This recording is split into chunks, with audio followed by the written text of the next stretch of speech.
네, 코로나로 인해서 오랜만에 뵙게 됩니다. 또 오랜만에 뵙는데 변화가 있으면 갑자기 살이 빠지거나 하면 낯설어서 못 알아볼까봐 변함없는 모습으로 여러분을 찾아뵙게 되었습니다. 저희 아내는 화면으로 나오는 저를 보고 분홍 소세지 같다고 이야기를 했는데 앞으로 그 컨셉을 좀 아예 유지할지 좀 고민을 하고 있습니다. 내년에는 이제 새로운 또 변화가 있고 해서 또 신압으로 변화되는 모습을 함께 봤으면 좋겠습니다. 함께 기도하겠습니다. 살아계신 하나님 아버지, 이 시간 우리에게 말씀 주시니 감사합니다. 성령님께서 조명하여 주셔서 전하는 자나 듣는 자나 하나님 은혜 가운데 거하게 하옵소서. 감사와 찬양드리며 예수님 이름으로 기도합니다. 아멘.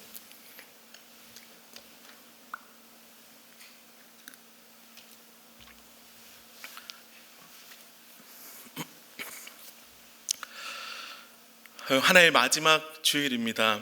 한 해를 마무리하는 사실 말씀도 좀 필요하죠. 그리고 교회 학교 졸업도 보통 있고 해서 다음 세대를 위한 주일로도 보내기도 합니다. 이렇게 좀 중요하고 의미 있는 귀한 날에 사랑마루 후원주일로 불러주셔서 감사합니다. 뭔가 이렇게 전해야 될 것 같은 말씀은 되게 많은 날인데 이 모든 것들을 담아서 함께 할 수 있는 내용은 결국에는 복음인데요. 하나님 나라 복음에 대해서 말씀을 전하고자 합니다. 말씀 내용이 약간 그 제목에서 보듯이 어디서 많이 따온 것 같죠? 제가 되게 즐겨보는 TV 프로가 있는데요. 약간의 스토리텔링 방식으로 진행이 됩니다.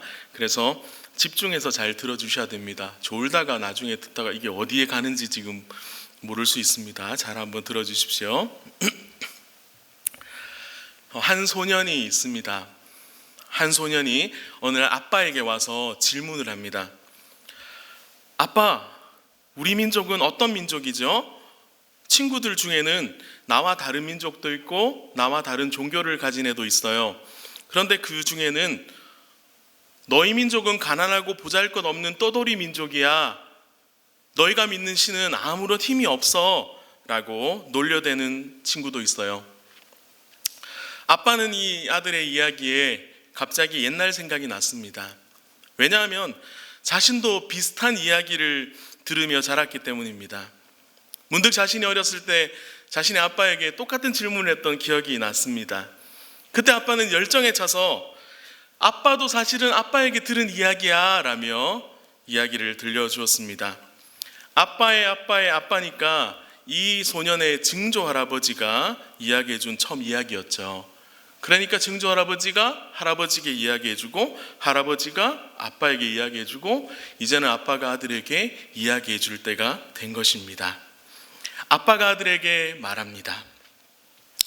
원래 우리나라는 하나님을 섬기는 나라인데 하나님 말씀을 안 듣고 살다가 나라가 망하게 되었어. 그래서 수많은 사람들이 포로로 끌려갔지. 그러다가 70년 후에 다시 돌아오게 되었어. 그때 스룹바벨과 예수아가 돌아왔고 너의 증조 할아버지가 지금 너 나이 때였는데 그때 함께 돌아오게 된 거야. 사람들은 2년 후에 성전을 짓기 시작했어. 그때 고향으로 돌아와서 이 장면을 보게 된 나이가 아주 많은 할아버지 할머니들은 감격해서 울었대.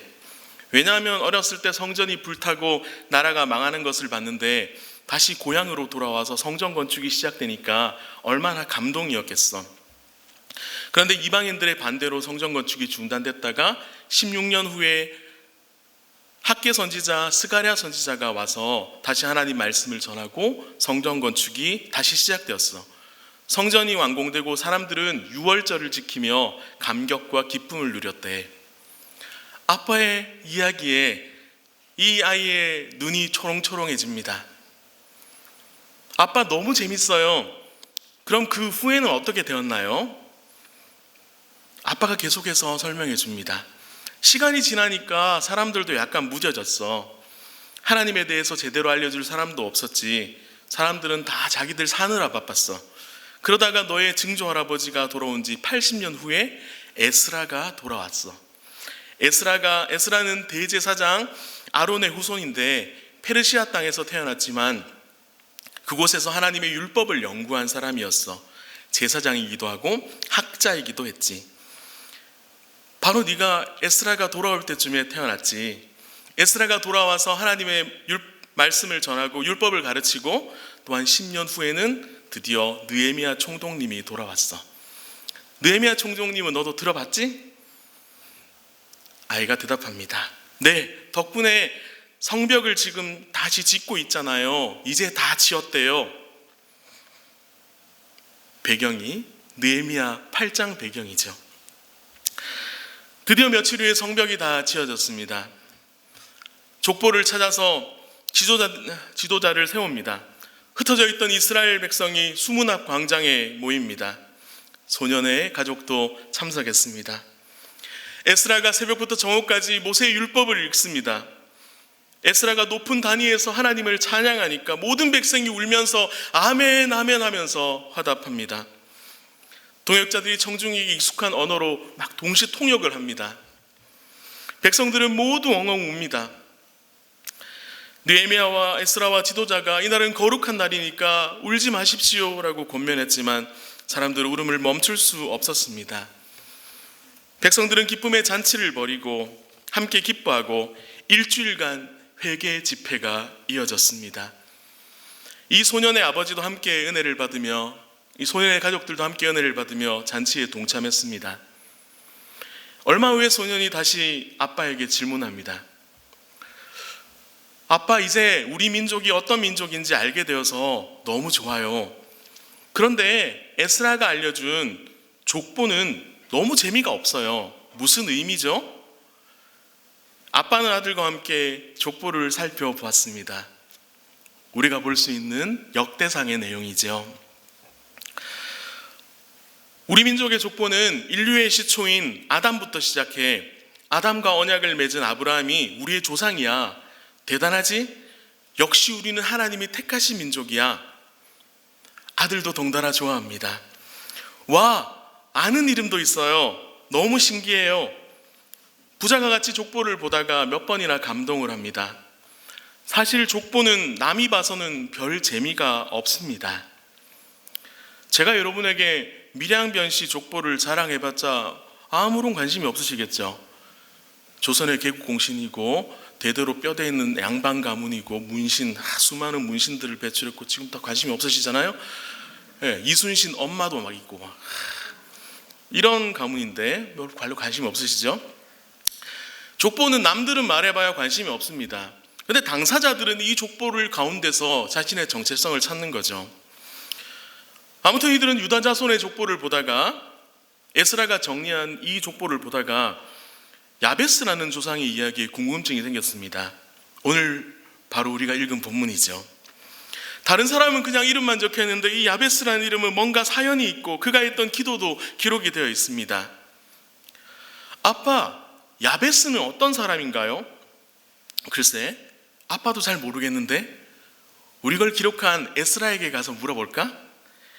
에스라에게 가니까 에스라가 친절하게 이 내용에 대해서 설명해 줍니다. 에스라의 이야기입니다. 야베스는 수백 년 전의 사사시대의 인물인데 유다 지파 사람입니다. 사사시대는 하나님의 징벌을 받은 시대인데요. 우리 민족은 출애굽 후에 하나님의 말씀을 따라서 가나안 땅에서 살아야 되는데 그렇지 못했죠. 그 땅에 있던 우상을 숭배하고 이방인과 결혼을 했습니다. 하나님께서는 아브라함을 통해서 이스라엘 백성이 하늘의 별처럼 많아질 거라고 약속을 하셨는데 신명기 28장 62절에는 경고의 말씀이 주어집니다. 당신들이 하늘의 별과 같이 많아져도 주 당신들의 하나님의 말씀을 듣지 않으면 마지막에는 몇 사람밖에 남지 않을 것입니다. 이 경고가 이루어진 시기가 바로 사사시대입니다. 그래서 사사시대에는 아이를 낳지 못하는 사람이 많이 나옵니다. 삼손의 부모, 사무엘의 부모가 그렇죠. 그런데 물리적으로 자녀를 낳지 못하는 것보다 더 심각한 일이 발생했습니다. 사사기 2장 10절 말씀에 잘 기록합니다. 그리고 그 세대 사람들도 모두 죽어 조상들에게 돌아갔다. 그들이 죽은 뒤에 새로운 세대가 일어났는데 그들은 주님을 알지 못하고 주님께서 이스라엘을 돌보신 일도 알지 못하였다. 자녀 세대로 갈수록 하나님을 모르게 된 것입니다. 아브라함을 통한 언약이 이대로 끝나버리는 것일까요? 그런데 이런 사사시대에 야베스라는 사람을 통해 큰 소망이 주어집니다. 야베스는 어머니가 힘들게 낳았습니다. 이름의 뜻도 메마른 곳, 말라버린 뿌리라는 뜻인데요, 이 사사시대를 잘 보여주는 인물이죠. 그런데 이 야베스가 이렇게 기도했답니다. 복에 복을 더해주세요. 땅을 넓혀주세요. 불행을 막아주세요. 고통받지 않게 해주세요. 야베스의 기도의 의미는 뭘까요? 혹시 돈 많이 벌고 땅과 집을 사고 힘든 일 하나 없는 평온한 삶을 위해서 기도한 걸까요? 아닙니다. 이 기도는 이스라엘이 진짜 해야 되는 기도입니다. 하나님 나라를 위해서 구하는 기도입니다. 아이를 낳지 못해서 대가 끊어지고 영적인 대도 끊어지는 이 이스라엘 가운데서 다시 한번 아브라함에게 주신 하나님의 복이 임하게 해달라는 기도입니다. 적들이 쳐들어와서 이스라엘이 이제 나라도 망하게 되었는데 하나님께서 이 땅을 지켜주셔서 하나님 나라를 확장하게 해달라는 기도입니다. 하나님의 약속대로 복된 나라, 복된 민족이 되어서 되게 해달라는 대제사장적인 기도입니다. 야베스의 기도는 사사시대 수많은 사람들에게 큰 도전이 되었을 것입니다. 라고 에스라가 해설을 해주었습니다. 이 에스라의 해설에 아들이 감동을 했습니다. 와, 그럼 지금 우리나라의 상황과 너무 비슷하네요. 포로로 끌려갔던 사람들이 돌아오고 이제 막 성벽까지 지어지고 하나님의 복이 다시 임하기만 하면 되겠네요. 그럼 우리도 야베스처럼 기도해야겠어요. 그냥 내가 필요한 것을 위해 기도하는 것이 아니라 하나님의 약속을 붙들고 하나님 나라 확장을 위해서 기도해야겠어요. 주전 440년경에 있었을 법한 소년과 아빠의 이야기는 여기서 끝납니다. 복음을 전하면 하나님의 역사가 이어집니다. 전하지 않으면 모릅니다. 말해주지 않으면 알 수 없습니다. 복음을 전하면, 복음을 모르면 세상의 방식, 세상의 역사 가운데 이끌려 살아갑니다. 눈앞에 보이는 것만 위해서 살아갑니다. 절망 가운데 있다면 헤어나오지 못합니다. 복음을 바르게 알지 못하면 성경도 역사도 마음대로 해석합니다. 자기에게 좋은 대로 받아들이는 거죠. 어떤 사람은 그래서 이 야베스의 기도의 내용으로, 말도 안 되는 내용으로 책을 내기도 했습니다. 디도서 2장 1절 말씀에 기록된 대로 그대는 건전한 교훈에 맞는 말을 하십시오. 건전한 교훈, 곧 바른 교리를 통해서 자녀를 신앙으로 양육해야 할 것입니다. 이제 또 다른 이야기가 이어집니다. 이후에 550년이 지났습니다. 그 사이에 수많은 일이 있었습니다. 400년의 침묵기가 있었고 기다리던 예수님이 오셨습니다. 예수님의 죽음, 부활, 승천 이후에 교회로 모이기 시작했는데요.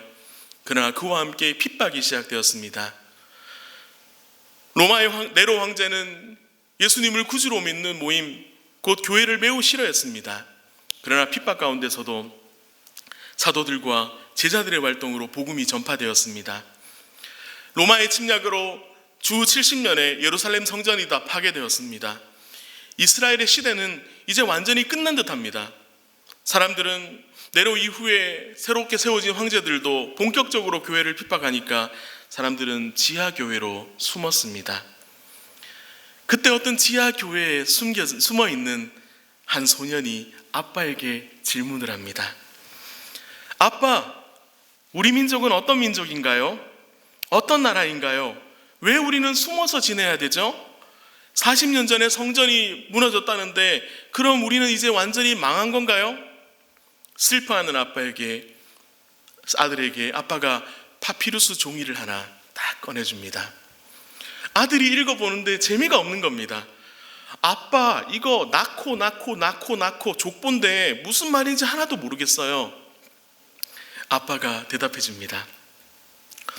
우리 민족은 하나님이 택하신 위대한 민족이야. 이 족보는 그냥 족보가 아니라 아브라함의 자손이며 다윗의 자손인 예수 그리스도의 족보야. 예수님의 제자였던 마태가 기록했지. 다시 족보를 한번 봐. 왕의 족보야.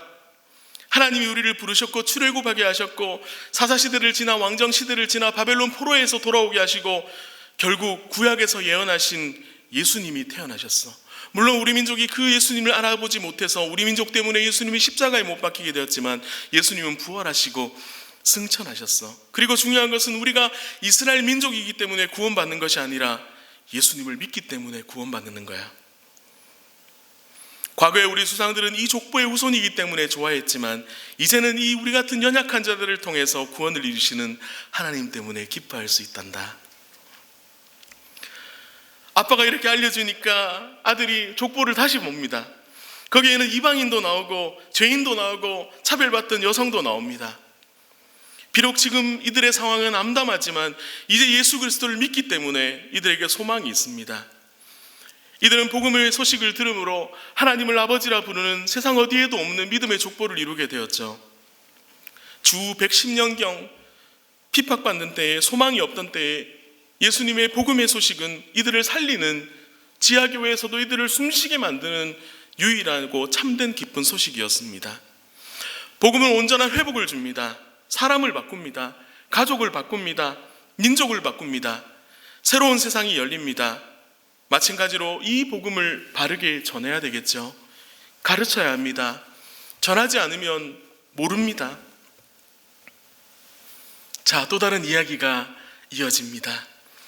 이제 세월이 흘러 1800년 정도가 지났습니다. 그 사이에 정말 많은 일들이 있었습니다. 로마가 기독교를 공인하면서 오히려 기독교는 타락하였고 16세기에 종교개혁이 일어났습니다. 초대교회 신앙을 따르는 바른 교리가 세워졌습니다. 세계 선교가 본격화되었습니다. 이제 이 복음이 아시아에 전해지고 당시의 조선 땅에도 전해지게 되었습니다. 1895년에 조선 땅에도 9살 된 아들이 있습니다. 아빠는 사람 취급 못 받는 백정입니다. 이미 노비제도는 없어졌지만 백정에 대한 차별은 여전했습니다. 이름도 없이 그저 박가라고 불립니다. 그런데 그만 콜레라에 걸립니다. 이제 죽을 날만 기다리고 있는데요, 이 9살 난 아들이 길에서 다급하게 누군가를 붙잡습니다. 어르신, 선생님, 우리 아버지 좀 살려주세요. 제발 우리 집에 와서 우리 아버지 좀 봐주세요. 이 서양 의사가 이 백정의 집에 찾아갑니다. 그를 치료해 줍니다. 이 사람은 제중원 원장이자 고종의 주치의였던 에비슨인데요, 사람들은 막 욕합니다. 아니, 임금을 고치는 손으로 어떻게 개 돼지만도 못한 백정을 고치냐고. 그러나 에비슨은 모든 사람이 하나님 앞에 평등하다고, 모든 사람이 하나님 앞에 한 영혼일 뿐이라고 이야기하며 그를 도와줍니다. 이에 감동한 이 박가가 예수님을 영접하고 우리나라의 백정 최초로 세례를 받습니다. 그리고 이름을 이제 정하게 됩니다. 박성춘이라는 이름을 정하게 되는데요, 봄을 맞아 새 사람이 되다라는 뜻입니다. 그 후에 신분제 철폐에 앞장서고 우리나라 역사에도 기록이 되어 있습니다. 신실한 그리스도인으로 살게 됩니다. 그리고 그의 아들이 아버지의 간곡한 요청으로 에비슨의 심부름꾼으로 들어가게 되고 나중에 의학을 배우게 됩니다. 1908년에 제중은 의학교 1회 졸업생으로 졸업하게 되는데요, 그가 바로 우리나라 최초의 서양 의사인 박서양입니다. 역사에 다 나오는 내용입니다. 후에 병원과 교회를 세우기도 하고요, 독립운동에 헌신하게 됩니다. 당시에 차별받고 홀대받던 이 사람들이 한 선교사의 만남을 통해서 복음을 듣게 되고 그를 통해 삶이 완전히 바뀌게 됩니다. 그들의 혈연적 족보는 백정 출신이라는 꼬리표가 달릴지 모르지만 이제 그들은 예수 그리스도의 피를 입은 하나님의 자녀의 족보에 이름을 올리게 됩니다. 복음은 사람을 차별하지 않고 우리의 시선에는 옷차림으로 보이고 우리의 시선에는 재력으로 보이고 명예로 보이겠지만 하나님의 시선, 하나님의 복음의 관점에서는 모든 사람이 다 똑같습니다. 이제 또 다른 이야기가 이어집니다. 그로부터 120년이 지났습니다. 그동안 우리나라에는 교회가 곳곳에 세워지고 기독교 인구가 아주 많이 늘어나게 됩니다. 그러나 어느 시점부터 어떻게 되죠? 기독교 인구가 줄어들고 있고요, 교회를 욕하는 사람들도 많아지고 있습니다. 어떻게 보면 핍박받는 시대의 이런 모습들도 우리가 경험하고 있죠. 그 가운데서 저기 경기도 성남에 있는 어느 기관에서 아침 무료급식 반찬 나눔 등을 통해서 그리스도의 사랑을 나누고 있다는 소식이 들립니다. 그리고 거기에서 일하는 7년째 일하고 있는 어떤 잘생긴 목사님을 찾아오는 사람들도 많이 있습니다. 물론 이분의 아내는 분홍 소세지 같다고 말을 하긴 한다고 하더라고요. 아무튼 무료급식만 할 줄 알았는데 10대부터 90대까지 다양한 사람들이 와서 도움을 요청합니다. 그래서 별별 곳을 다 간답니다. 경찰서, 구치소, 법원, 시청, 병원 등 종횡무진 다니며 매우 다양한 다양한 내용의 자립 지원을 합니다. 일반적인 복지 정책으로 할 수 없는 사각지대에 있는 이들을 전문적으로 돕고 있습니다. 별별 일이 다 있습니다. 수년째 정말 마음을 다해서 돈을 투자해서 도왔던 사람이 밤에 와서 창문으로 들어와가지고 사무실을 문 따고 막 다 털어가는 일도 있었고요. 재정 관리를 해달라고 해서 해냈는데 2년 만에 이 통신 채무를 몇백만 원 되는 채무를 다 갚게 이제 스스로의 힘으로 다 갚도록 재정 관리를 했는데 갚자말자 하루 만에 이걸 또 여러분 전문 용어인데 알지 모르겠습니다. 휴대폰 깡이라고 휴대폰 깡을 해가지고 하루 만에 2년의 수고를 한 방에 날리는 일이 반복해서 일어납니다. 제가 그래서 왕밤고구마를 삼킨 것 같은 답답함이 막 뒤통수를 막 수시로 얻어맞고 제 혈압 상승의 지분이 막 굉장히 이분들에게 많은 이런 상황인데요. 그런데도 이 일을 멈출 수 없습니다. 왜냐하면 변화가 있기 때문입니다.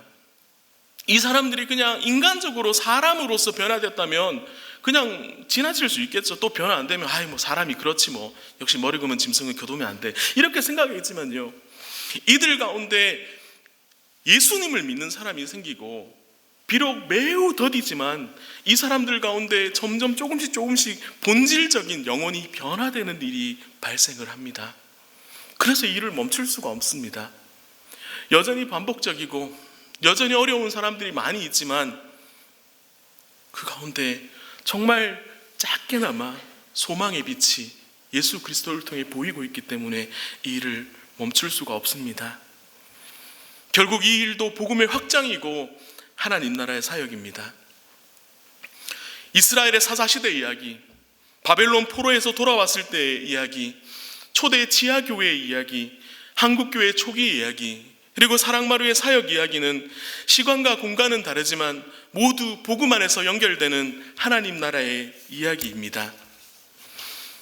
모두 사람을 통해서 역사하시는 하나님의 놀라운 일인 거죠. 유대인에게만 알려졌던 복음이 이방인에게 전해지고 우리나라에 전해지고 전 세계에 전해지고 지금도 세계 곳곳에 전해지고 있습니다. 시간은 쉬지 않고 흘러갑니다. 지금 우리가 숨쉬는 모든 순간도 하나님의 역사가 됩니다. 비록 우리는 하나님의 뜻 가운데 나타난 뜻의 일부밖에 모를지라도 하나님의 선하신 계획에 쓰임받는 것이 우리의 자랑이고 기쁨입니다. 꼬리에 꼬리를 무는 복음 전파, 하나님이 정하신 이 신비로운 사역, 사람을 통해서 일하시는 복음의 확장의 역사에 우리가 들어있던 것보다 더 기쁜 것은, 더 은혜로운 것은 없습니다. 수천 년 전 하나님의 부르심, 인도하심, 그리스도에 대한 예언, 그리고 그리스도의 오심, 죽으심, 부활하심, 승천하심, 다시 오신다는 약속, 교회의 설립, 선교의 시작, 복음의 전파, 성경의 번역, 하나님의 역사가 흘러가는 가운데 하나님의 은혜로 우리가 그 역사의 현장에 우리도 모르는 사이에 들어와 있습니다. 그렇다면 우리에게 주어진 이 사명을 따라 쓰임받는 것이 우리의 유일한 자랑이요 기쁨이 되어야 할 것입니다. 우리에게 주어진 사명이 얼마나 넓고 큰데 당장 먹고 사는 것에 매인 우리의 빈약한 이 상태에 대해서 마음 아파하며 하나님의 뜻을 묻고 물어야 할 것입니다. 바벨론 포로에서 돌아왔던 이스라엘 사람들은 어땠습니까? 성전은 뒷전이고 자기들 집 짓느라 바빴다고 성경에 기록되고 있습니다. 이제는 참 성전이신 그리스도가 오셨고 우리는 이제 옛 성전이 아닌 그리스도를 믿습니다. 그러나 우리는 어떻습니까? 여전히 이 사사시대처럼 바벨론 포로에서 돌아왔을 때처럼 성경에 기록된 수많은 암울한 시대의 이 모습들처럼 우리도 여전히 나의 만족과 유익을 위해서 살고 있는 그런 삶이진 않습니까? 그리스도의 중심의 삶이 아닌, 복음 중심의 삶이 아닌 나의 만족과 유익을 위해 사는 삶에 대해서 불쌍히 여겨야 합니다. 이 사역을 누가 감당해야 될까요? 누가 어떻게 꼬리에 꼬리를 무는 복음 이야기의 전파자가 되어야 될까요? 먼저는 성경에 기록된 대로 부모가 자녀에게 해야 합니다. 성경에서는 여러 번 반복해서 말합니다. 신명기 6장 7절 말씀입니다. 자녀에게 부지런히 가르치며 집에 앉아 있을 때나 길을 갈 때나 누워 있을 때나 일어나 있을 때나 언제든지 가르치십시오. 성경은 계속 언약 신앙에 대해서 이야기합니다. 다른 게 복이 아니라 자녀에게 복음이 전해지는 것이 복입니다. 그 복을 온전히 누리고 계십니까? 자녀가 부모보다 먼저 죽는 것을 참척이라고 합니다. 참혹할 참에 근심할 척입니다. 그 슬픔이 너무나 커서 달리 표현할 방법, 단어가 없어서 이 단어를 사용하는데요, 그나마도 참혹한 슬픔, 너무나 슬퍼서 이걸 사용할 일이 별로 없다 보니까 잘 모르는 단어이기도 합니다. 그러나 지금의 시대가 어떻습니까? 영적인 참척 현상이 일어납니다. 자녀 세대는 점점 교회를 떠납니다. 매력적인 세상에 비해 교회가 인기가 없습니다. 많은 이유가 있겠지만 복음의 풍요로움을 일찍부터 가정에서 누리지 못하고 전하지 않아서입니다. 자녀에게 복음을 전하지 않아서입니다. 더 늙기 전에 정신 차리고 자녀들에게 복음을 전해야 합니다.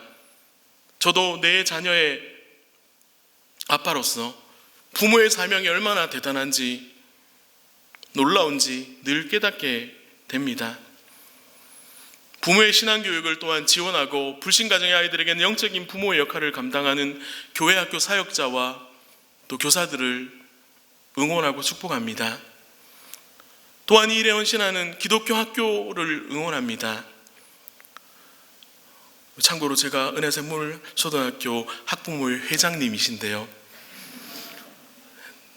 내년에 연임 될 것 같은 이 약간 그런 느낌적인 느낌이 자꾸 들어서, 하여튼 뭐라도 도움이 되면, 하나님 나라 영광을 위해 도움이 되면 참 좋겠다라는 생각이 들어서 여러 가지를 하고 있습니다. 그런데 오늘 사랑마루 후원주일인데 저는 왜 자꾸 부모 자녀 이야기를 하고 복음 이야기를 할까요? 제가 복지 구제 사역을 하면서 나름대로 내린 결론이 있습니다. 복지 사역은 부모가 되어주는 사역이다라는 것입니다. 스스로 해결하기 힘든 문제들을 안고 살아가는 이들에게 누군가의 도움이 손길이 필요합니다. 특히 제가 만나는 이 노숙인들 가운데서는 대부분 가정에 문제가 있습니다. 고아로 자랐거나 안정적인 가정을 경험하지 못한 사람들이 대부분입니다. 부모의 사랑을 받지 못한 사람들이 많습니다. 그래서 마음의 병이 있습니다. 성인 아이라고 하죠. 복지의 관점에서는 이들에게 일자리를 구해주고 집을 구해주면 되는 것 같습니다. 그러나 잘 들여다보면 이분들은 여전히 다른 사람이 아니라 부모의 손길이 필요한 성인 아이들입니다. 이들에게 하나님 아버지의 마음으로 따뜻한 손길을 내밀고 이들의 마음이 열리면 하나님을 아버지로 섬기게 되는 이 예수 그리스도의 복음을 전하는 것이 만이 유일하게 이 세상의 여러 복지 문제들을 해결할 수 있는 방법이라는 확신을 가지게 됩니다. 이들에게 하나님 아버지의 마음으로 따뜻한 손길을 내밀고 예수님을 소개하는 일, 이 일이 너무나 필요한데 이 일을 사랑마루가 감당을 하고 있습니다. 요한복음 21장에 기록된 것처럼 배신하고 떠난 제자들에게 나타나셔서 이 제자들을 꾸짖지 않으시고 숯불구이 생선 노릇노릇하게 맛있게 굽어가지고 생선 정식으로 아침밥을 먹이시고 이후에 네가 나를 사랑하느냐? 정색하고 물으신 그 예수님의 고도의 전략을 사랑마루가 카피해서 아침 무료급식을 하고 있습니다. 사랑마루의 아침 무료급식은 그냥 밥이 아닙니다. 부모가 자식들 안 굶기려고 뭐라도 입에 넣어주고 학교 보내가잖아요. 그 마음으로 우리 나이 드신 아드님 따님들 아침밥 드시고 힘내시라고 부모의 심정으로 합니다. 제가 처음 부임했을 때는 주변에서도 자녀의 심정으로 어르신들 많으니까 해보라고 했는데 하다 보니까 힘들더라고요. 오히려 이 부모님들이 자꾸 사고를 치니까 안 되겠더라고요. 부모가 사고 치면 한숨이 납니다. 근데 자녀가 사고 치면 어떻죠? 눈물이 납니다. 그렇다고 제가 함부로 막 자녀들하고 대하듯이 하지 않습니다. 마음으로 그렇다는 겁니다. 그래서 그냥 이제는 이 부모의 심정으로 우리 나이 많은 이 연세 드신 드렸지만 마음으로 어린 여리고 부모의 사랑 받지 못했던 이분들을 향해서 무료급식하고 하니까 이분들의 입에 밥 들어가는 거 보니까 막 마음이 막 뿌듯해지고 때로는 막 자녀처럼 귀엽게 보이는 분들도 계시고요. 실제로 이분들도 저에게 막 이렇게 되게 어른 대하듯이 막 하시고 때로는 부모님 역할을 요청하는, 도움을 요청하는, 시시콜콜하지만 지금까지 이분들은 어른인데 할 수 없는 일이 굉장히 많거든요. 이걸 일들을 하고 있습니다. 이 중에서는 이제 복음을 모르거나 실제로 이제 복음을 막 들은 사람에게는 실제로 영적인 부모의 역할도 감당하고 있습니다. 사랑마을에서 모이는 샘마루 교회를 통해서 매년마다 한 2명 정도가 세례를 받고 있습니다. 큰 교회에 비하면 굉장히 적은 수일 수 있겠죠. 그렇지만 이분들의 특징은 다 처음 믿는 분들입니다. 그동안 부모가 복음을 전해주지 않았고 복음을 전해줄 친구도 없었고 그 누구도 관심 가지지 않았던 이들에게 이제는 이곳을 통하여서 사랑을 경험하고 부모의 사랑, 그 중에는 잔소리도 있습니다. 잔소리 잘하거든요. 잔소리하고 또 사랑해주고 챙겨주고 이런 걸 통해서 하나님의 사랑을 경험하게 되고 복음을 통해서 전인격적인 변화를 경험하는 이 일들을 사랑마루 사역이라고 정의 내릴 수 있습니다. 그러면 이 일들을 언제까지 해야 될까요? 저는 언제까지 이 일을 할 수 있을까요? 신명기 15장 11절에 답이 있더라고요. 당신들은 반드시 손을 뻗어 당신들의 땅에서 사는 가난하고 궁핍한 동족을 도와주십시오. 그렇다고 하여 당신들이 사는 땅에서 가난한 사람이 없어지지는 않겠지만 이것은 내가 당신들에게 내리는 명령입니다. 안타깝게도 이 일은 계속 있을 것입니다. 예수님 다시 오실 때까지 이 일을 누군가는 해야 되는데 이 일들을 세상의 복지로 인권으로 할 수 있는 일이 아니기 때문에 이 일들을 누구에게 맡겨주셨습니까? 바로 그리스도인에게 맡겨주셨습니다. 사람을 변화시킬 수 있는 유일한 방법이기 때문입니다. 바로 복음만이 이 사람을 바꿀 수 있고 변화시킬 수 있는 유일한 방법이기 때문에 그렇습니다.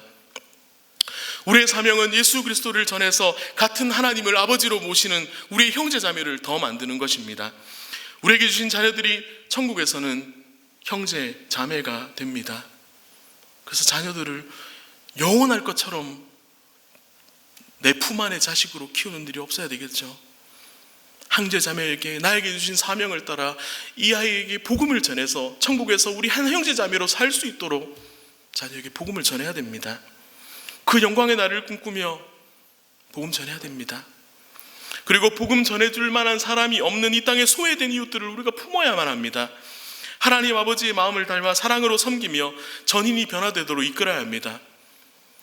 가난의 문제로 여러 사정으로 힘겨운 삶을 살고 있는, 얼핏 봐서는 잘 보여지지 않는, 드러나지 않는, 숨어있는 사각지대의 많은 이웃들에게 그들이 가난의 문제로 여러 사정으로 힘겨운 삶을 살고 있다면 우리가 그 고통의 고리를 함께 끊어주고 이제는 그들도 똑같은 한 영혼으로서 꼬리에 꼬리를 무는 복음 이야기의 주인공과 전파자가 되도록 해야 할 것입니다.